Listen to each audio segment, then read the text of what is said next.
جنہوں نے ہم بنی و انسان کو پیدا کیا، صرف پیدا کرنے کے بعد یوں ہی درندے پرندے کی طرح نہیں چھوڑا، بلکہ راہ ضلالت سے ہٹا کر، گمراہیوں سے ہٹا کر اہدنا الصراط المستقیم پر لانے کے لیے کم و بیش 1,24,000 اس دنیا کے اندر انبیاء اکرام مبعوث فرمائے، اور ہمارے آخری کڑی، آخری لیڈر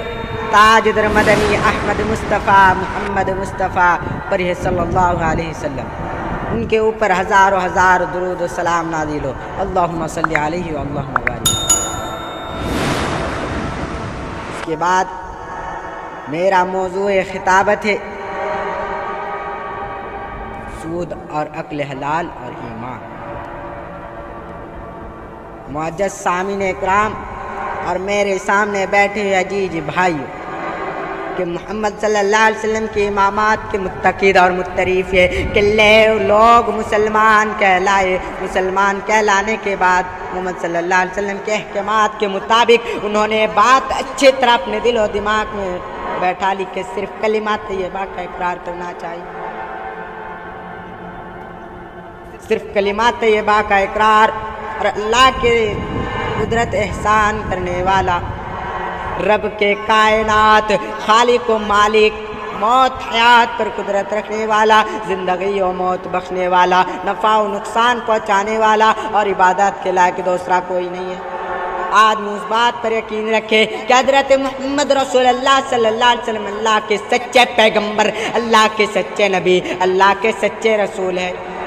اس بات کے لیے کافی ہے کہ انسان کو ہلکا کفر سے نکال کر ہلکا اسلام میں داخل کر لے تو صرف اس کے اطراف سے آدمی مسلمانوں کی بربادی کا ایک زخم بن جاتا ہے۔ لیکن کیا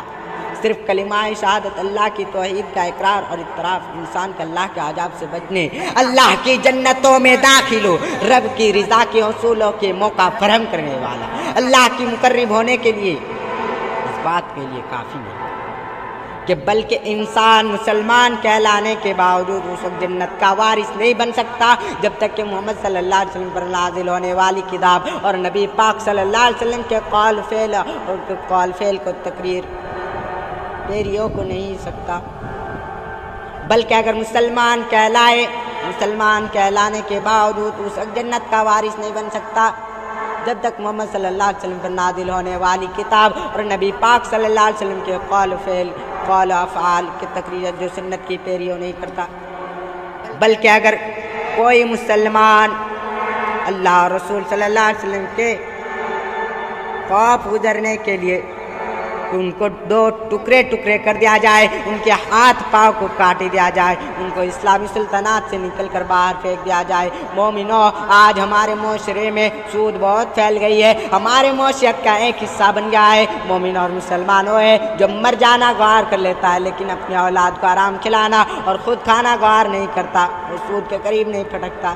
لیکن بدقسمتی کی بات ہے جو خوشحال لوگ سود لیتے دیتے ہیں، مرنے والا کوئی نہیں دیتا۔ اللہ تعالیٰ کو بھی اس بات کا علم تھا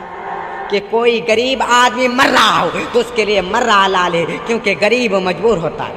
اس لیے کہ سود اللہ تعالیٰ کو اس لیے مجبور نہیں، سود لیتا ہی ہے،